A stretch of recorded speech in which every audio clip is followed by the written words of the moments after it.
Adolf Hitler did not rise to the pinnacle of power alone. Behind his figure stood a series of loyal Nazi hierarchs like Himmler, Goebbels, and Göring, whose fidelity and fanaticism constructed the empire of horror. In the dark days of the Third Reich, there was an undisputed leader who was the Führer, but he was sustained by the political and Machiavellian machinations of these characters. However, as if it were the plot of a Greek tragedy, deaths were decisive in the narrative. In the final days of the Second World War, the betrayals and loyalties of these leaders put the stability of the regime at stake, ultimately costing them their lives. In today's video, you will discover the lives and deaths of Hitler's closest lieutenants. You will learn what decisive role they played in the rise and fall of the National Socialist Empire. Join us as we delve into the shadows of the Nazi apparatus in this new episode of Military History.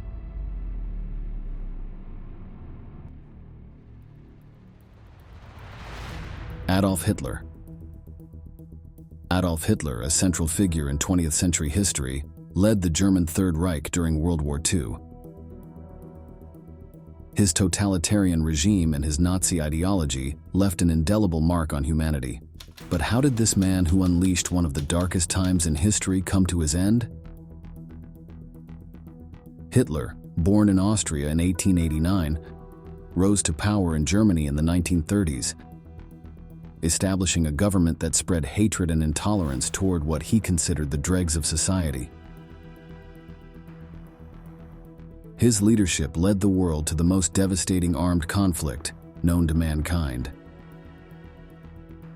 As the Allies advanced into Europe and the Soviets laid siege to Berlin, the German Chancellor found himself in a desperate situation in 1945. Trapped in his underground bunker in Berlin, with the Soviet Red Army advancing relentlessly, the Nazi leader faced inevitable collapse of his empire.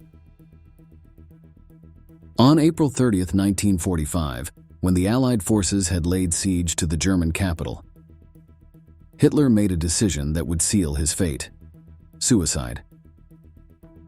Accompanied by Eva Braun, who had become his wife just a day before, the Führer ingested poison and shot himself in the head. The Chancellor's end marked the collapse of the Third Reich and the beginning of the German surrender. The news of Hitler's death resonated around the world and symbolized the end of an era characterized by brutality and intolerance. The exact place of his death, the bunker beneath the Reich Chancellery, was kept hidden for years. The official Soviet version claimed that Hitler had escaped, fueling conspiracy theories. However, as time passed, the truth came to light and it was confirmed that Hitler had chosen suicide to avoid facing defeat and capture. One of the few surviving witnesses affirms this.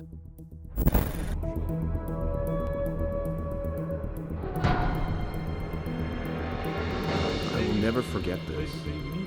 Hitler by the table, his head on the table. And Eva lay on the couch, her head towards him. The death of Adolf Hitler marked the end of a dark chapter in world history. Although his legacy endures as a grim reminder of the dangers of racism and fanaticism, the narrative of his life and his tragic demise continues to be subject to analysis, debate, and reflection today, much like those of his lieutenants.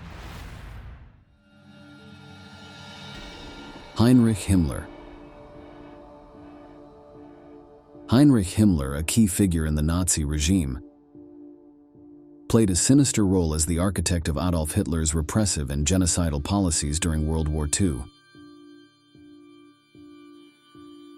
His life and unexpected demise reveal dark and ominous aspects of the history of the Reich.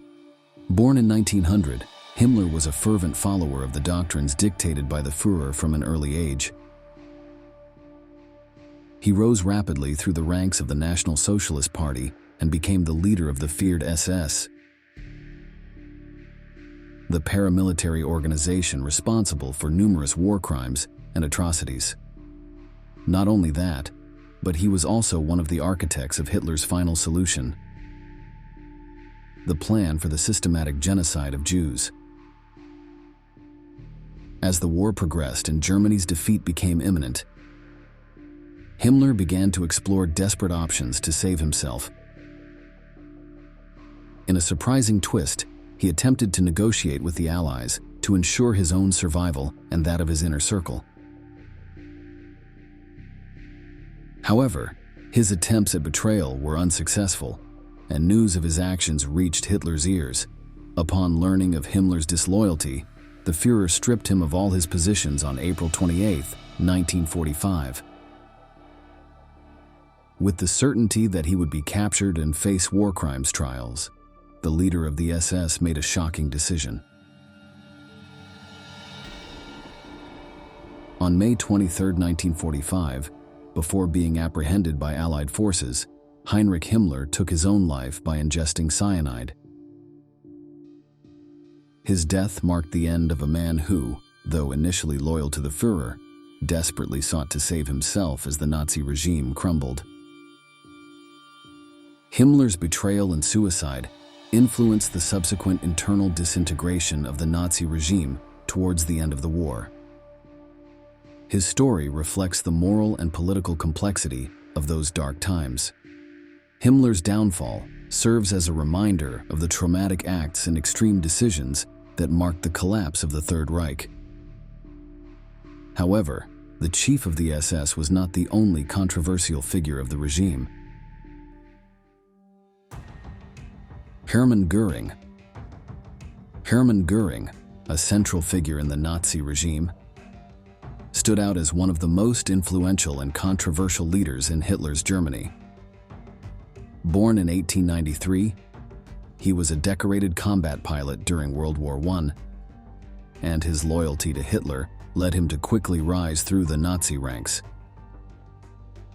He played a crucial role in the creation of the Gestapo and the SS, as well as in the implementation of anti-Semitic and repressive policies. Among his darkest tasks, he participated alongside Hitler and Himmler in the execution of the sinister final solution, becoming one of the indispensable men of the Reich. During the Nuremberg trials after the war, Göring stood out for his defiant and proud attitude as he vehemently defended the actions of the Nazi regime.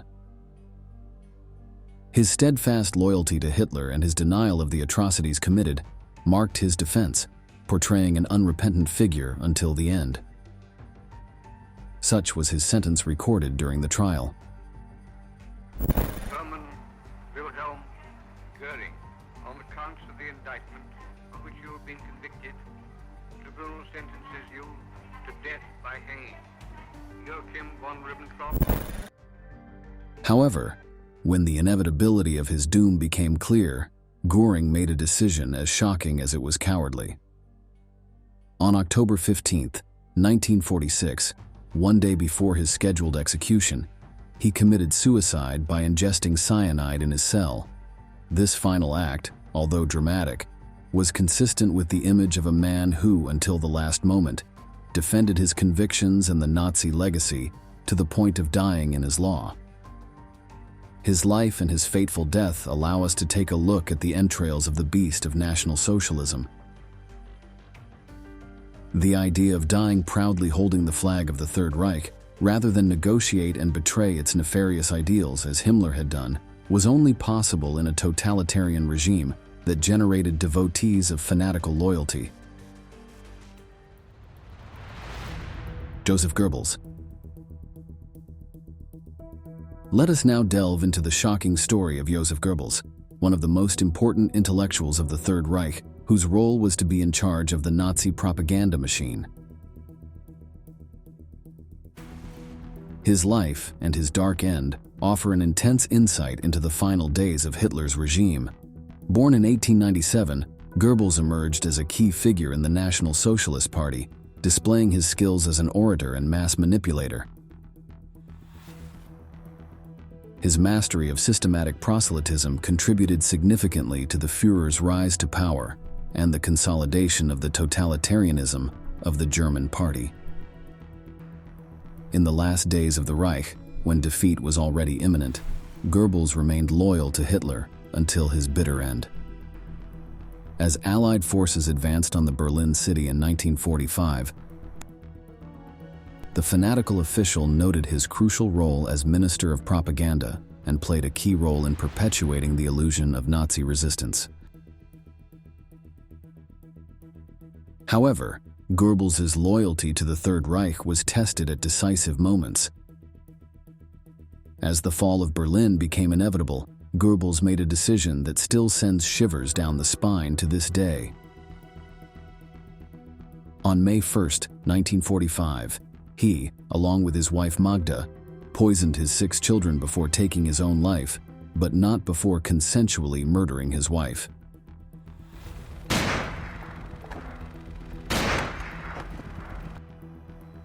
This desperate and tragic act marked a shocking end to the life of Goebbels and his family. His choice to die, rather than surrender to the Allies, can be interpreted as a final act of loyalty to the Third Reich. However, some argue that it was also an attempt to avoid the consequences of Nazi crimes and preserve the image of the regime. The ambiguity of his legacy reflects the moral complexity of those tumultuous days, in which all Nazi leaders faced situations that involved the decision between life and death.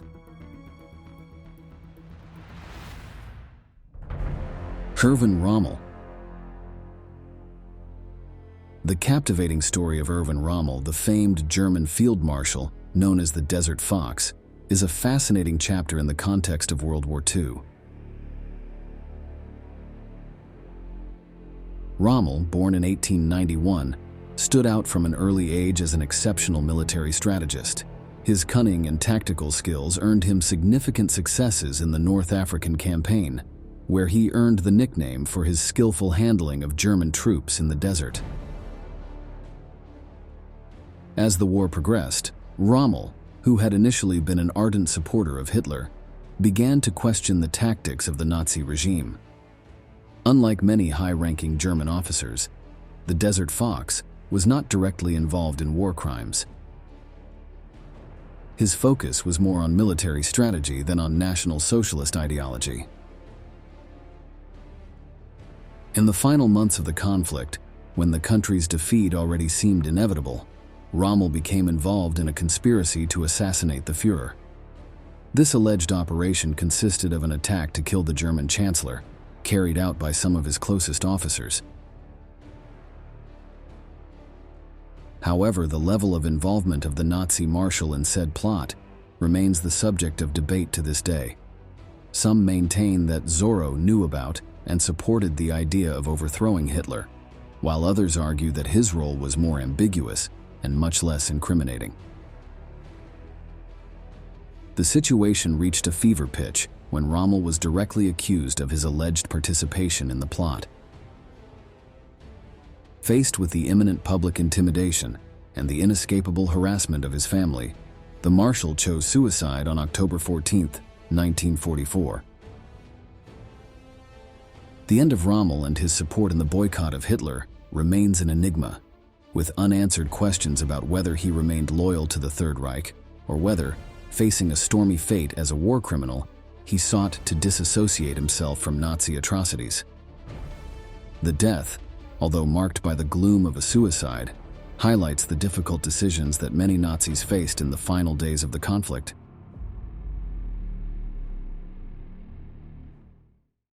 Adolf Eichmann.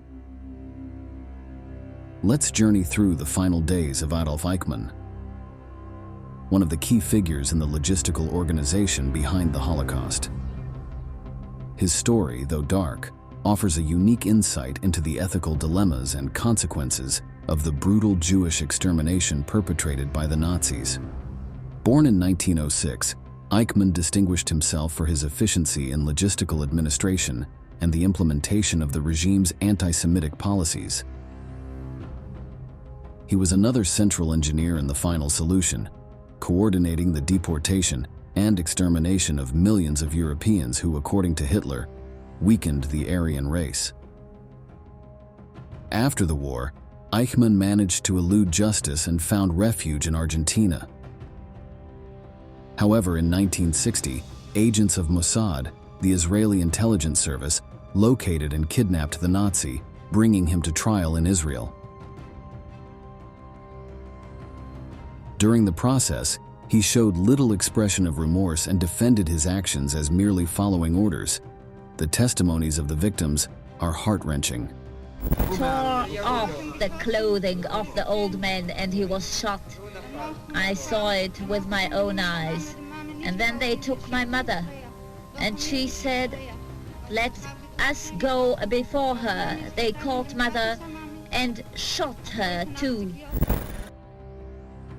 However, as the trial progressed, some testimonies indicated that the accused may have acted more autonomously than initially believed,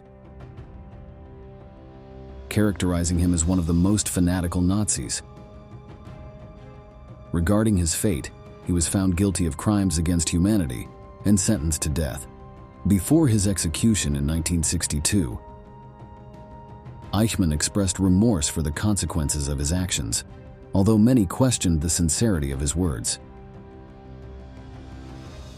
His case, like that of many others, sparked controversy over the moral complexity of his actions and raised questions about individual responsibility in a totalitarian system.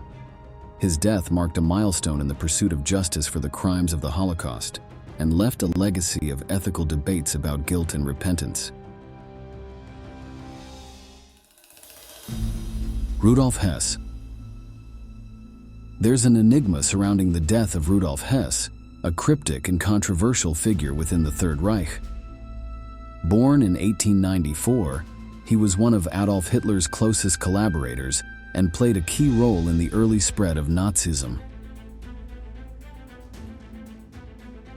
Known for his unwavering loyalty to the Führer, Hess was appointed Secretary of the Nazi Party in 1933 and later held the position of Deputy Minister to the Chancellor himself. It was clear that he was a lifelong member of the National Socialist Party and a vehement admirer of Hitler. However, in 1941, he carried out an action that puzzled many. He flew solo to Scotland to seek peace negotiations with the United Kingdom.